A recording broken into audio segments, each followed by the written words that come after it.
So since last Sunday's reading, we have the parable of the feast, and then we go into the words of our Lord on discipleship, speaking to this crowd that is following him. St. Gregory makes the observation that the mind is kindled when it hears of heavenly rewards, but great rewards cannot be reached except by great labors.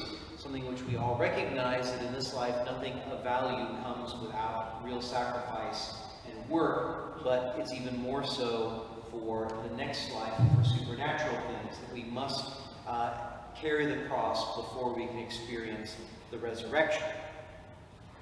And Theophylact adds the comment, "For because many of those that accompanied him followed not with their whole heart, but lukewarmly he shows what kind of a man his disciple ought to be." These words of our Lord are not lukewarm words. These are very difficult words which many people do not appreciate. But if we are timid, tepid, lukewarm, we are not going to have the zeal, the love for God that is going to allow us to overcome the pressure of worldlings, the temptations of the devil, and our own disordered passions in order to follow Christ along the narrow way. And then comes one of those very difficult lines, especially if it's misunderstood, about hating our families and even our life itself. St. Gregory, of course, says, "But it may be asked how we are bid to hate our parents and our relations in the flesh, who are commanded to love even our enemies. But if we weigh the force of the command, we are able to do both by rightly distinguishing them, so as both to love those who are united to us by the bond of flesh, and whom we acknowledge our relations, and by hating and avoiding, not to know those whom we find our enemies in the way of God." In other words, if we understand what our Lord is saying in this gospel, in light of other things that he says several times in the gospel regarding family, we can understand that what he is trying to say is that we cannot allow unconditional affection for our families to allow our families to lead us down the wide and easy road that leads to perdition. It is not the family itself that is hated, it is the fact that we must not prioritize the family above the following of Christ. St. Gregory says, "Now to show that this hatred towards relations proceeds not from inclination or passion, as in how we would feel hatred, but from love, our Lord adds, yes, and his own life also. For then we rightly hate our own soul when we indulge not in carnal desires, when we subdue its appetites and wrestle against its pleasures. That which by being despised is brought to a better condition is as it were loved by hatred." So in other words, this love and hatred that he's speaking about is not simply the feelings of love and hatred. What he's saying is that you are not pleasing ourselves, our flesh, our fallen human nature, our own desires, nor are we pleasing other people. We are not giving them what they want, because true love wants what's best for the person. So we are loving others and ourselves by denying those things which are obstacles to heaven, and loving by doing those things which are necessary for salvation. We love ourselves to the point of making those sacrifices in order to follow Christ, and we do so for others as well. And then, of course, he says, "Whoever does not carry his cross and follow me cannot be my disciple." The things that we have to sacrifice, the pain that we have to bear, the suffering that we have to endure, the difficulty that we have to endure in order to follow him. St. John Chrysostom says, "He means not that we should place a beam of wood on our shoulders, but that we should ever have death before our eyes," which is an interesting interpretation of bearing our crosses. We've spoken about this in other ways, of course. We know what it means to make sacrifices, even if we don't do them all the time.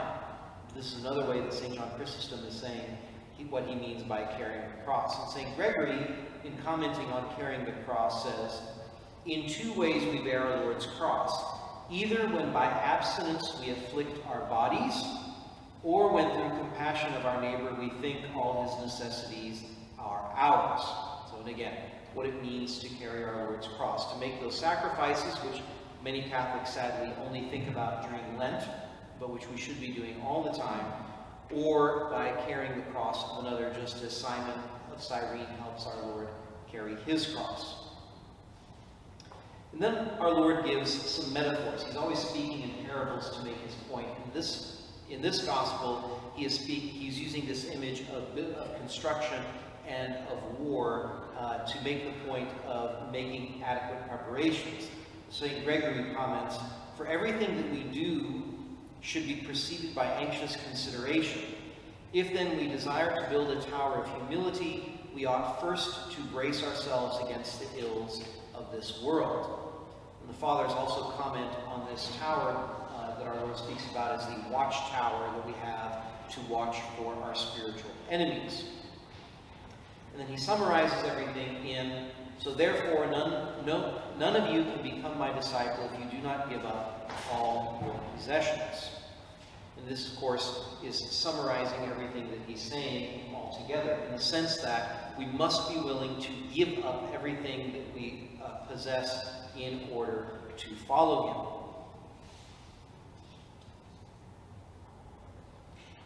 St. Basil adds, "But our Lord's intention in the above-mentioned example is to show the impossibility of pleasing God amidst those things which distract the soul, and in which it is in danger of becoming an easy prey to the snares and wiles of the devil."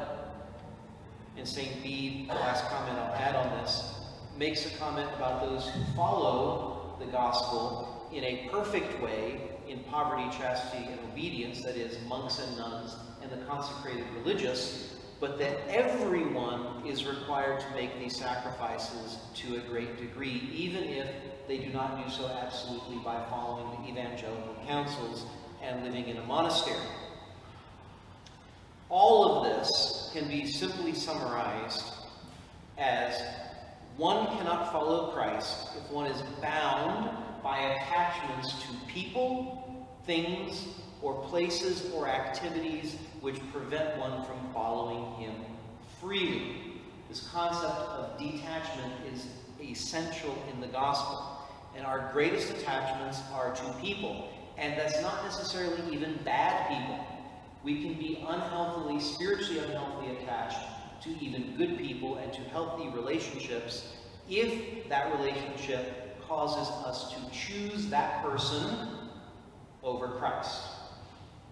And you may not recognize what I'm saying because you personally do not experience it, but the majority of situations that I deal with when it comes to the family are these choices having to be made, the pressures having to be made in families between people who are truly trying to follow Christ and those who don't. That causes the greatest amount of grief in the people that at least come to Mass and the ones who come and see me and would like help. And so this is not a far-fetched thing. I hope that the reason that you may not, if you don't recognize it, that the reason you don't recognize it is because you don't experience it and not because you don't realize you experience it. But anyone who is truly trying to follow Christ should understand why our Lord's words are necessary, because we live in a time when even people who profess to follow Christ do not understand what that means and then they give their other family members pressure, either directly or indirectly, to not follow Christ either. These are strong words that are not often heeded. And while again, we do not literally hate anyone, our Lord is using such strong language because of how essential this is. A question was asked to me recently in light of this, which I wanted to comment on this evening with this theme of family. The subject came up in the women's group. What is more important, the family or the church? And my response to the people who are bringing this to me after the fact is, that's a bad question. Because it's not a matter of what's more important. Of course, what was really at the bottom of this was a question of time. How much time should we spend? And that is actually an important question that comes up very often.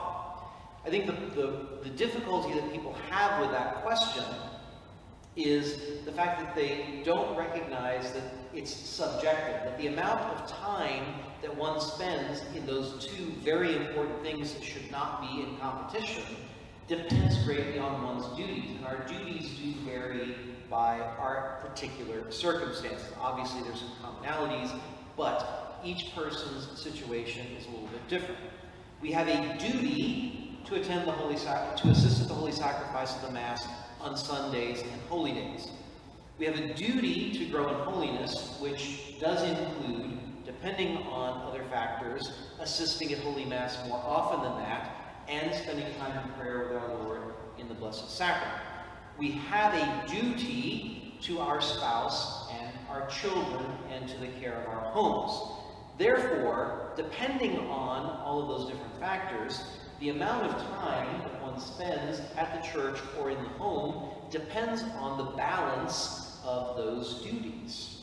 So the opinion that was brought up in the particular context that precipitated my comments was that one should spend the minimum amount of time at church and the rest of the time at home because of the importance of the family. That is, of course, wrong.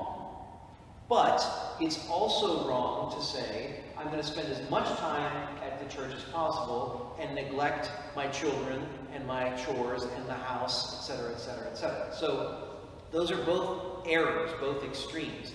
And the reason I can't make a blanket statement to give advice in this area is because it really does depend on each individual circumstances. Because our duties at home, to the people, to the actual building and everything there, animals if you've got them, those duties are part of our duty to God as well. So there needs to be a due order, and there needs to be a wisdom, a spiritual wisdom and maturity in discerning that. Because very often there are bad reasons why people choose one over the other unhealthily. Perhaps it's a good way to look at this question in light, again, of today's gospel, especially this way. The church is the family for your family. That those who are unhealthily attached or are unhealthily close to their families, that is, they're attached. They put their family before God regardless of what God made, our duties to God. They may not recognize the effect that family has on them. The fact that whether that be the immediate family or the extended family, that very often members of the immediate family, the spouse, even parents, may be applying pressure on someone to not practice their faith and fulfill their duties to God in the way that they should. Or if it's the extended family, which is always putting, for example, a family gathering instead of, or in place of Mass, etc. Those kind of things. You're probably familiar with those. The people who are really trying, whether that's individuals in a non-practicing family or a family within a non-practicing extended family, need support. I am not familiar with a single extended family that does not experience this kind of tension, and therefore I'm going to preach about it. This is why I bring these up so often, is because of my experiences, and I know how common it is within families.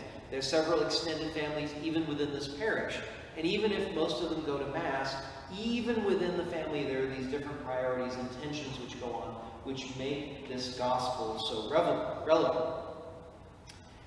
Those who are really trying to follow the narrow way of Jesus Christ need the support of the church, whether that be young single people or old single people, whether it's couples who have had children but they're not living anywhere near them, whether they're in contact or not is irrelevant. If they're not around, they need that support. And families who do not have the support of their extended family need the support of the parish. So it's very important that we provide that here, because all of us in baptism are part of God's household. By baptism, we are all children of God the Father, and we have to support each other in carrying our cross and following Christ to Calvary and to heaven.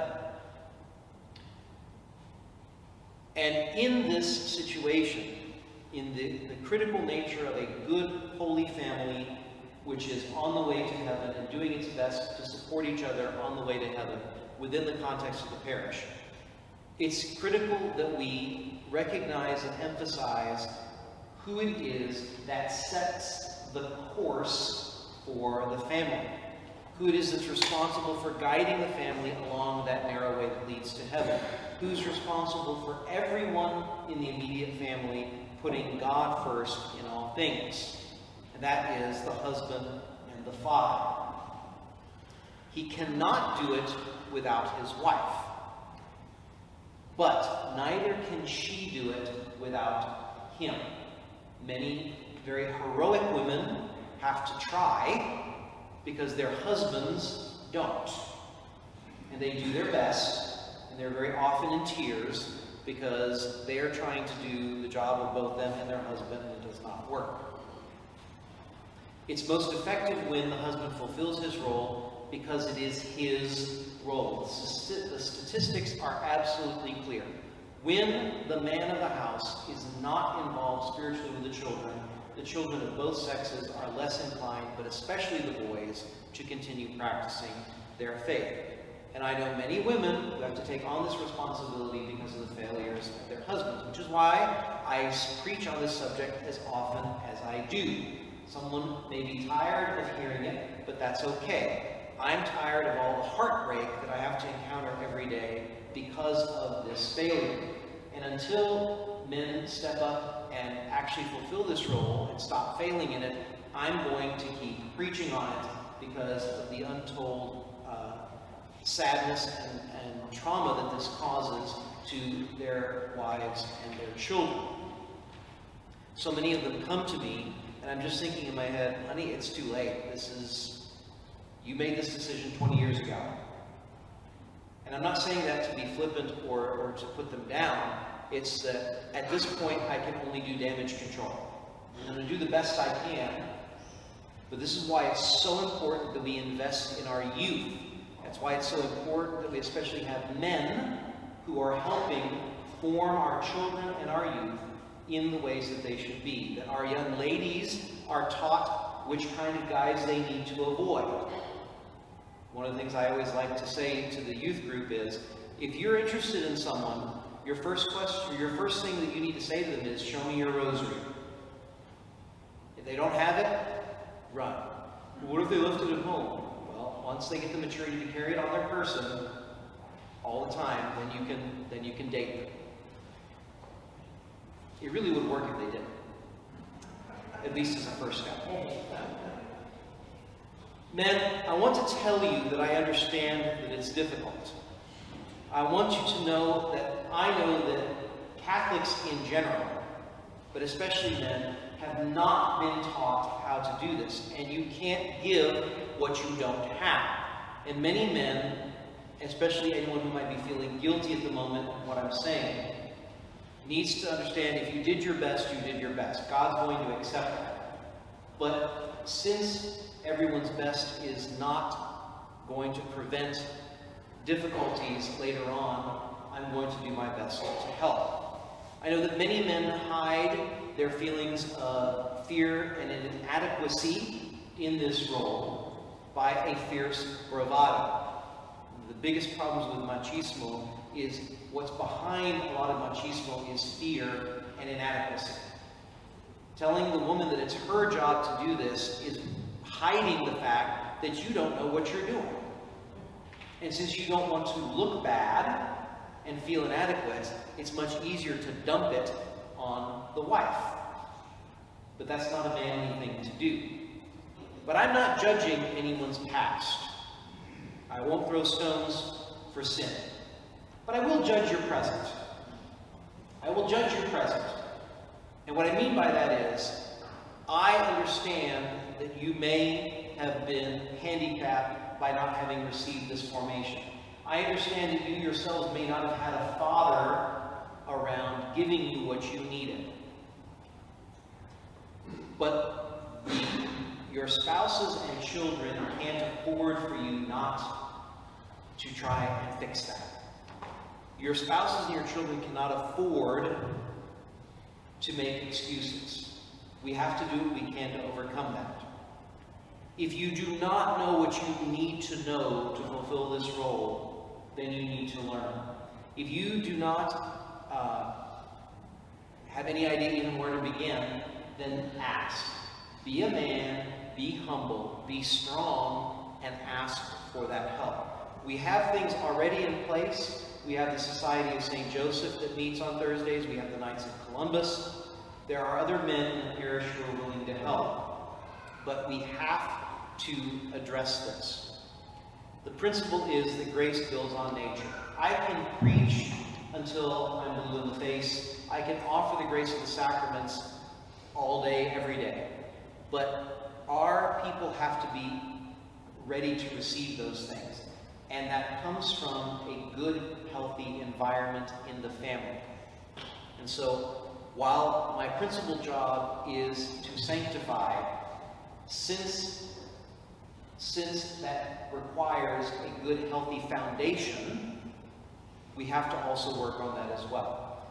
Not a lot of men come to me with this kind of request. I'm sure there's something I'm doing wrong, because I'm not perfect, but I am going to keep repeating the request. Because ultimately, your asking shows that you're ready to do what it takes. And so, if you need to ask, then please do so. The day that a man humbly admits his need is a new dawn for his family and for himself. And ultimately is the day where he's actually going to make the improvements that are needed in order to be the man that he's supposed to be for God's greater glory and for the salvation of himself and his family.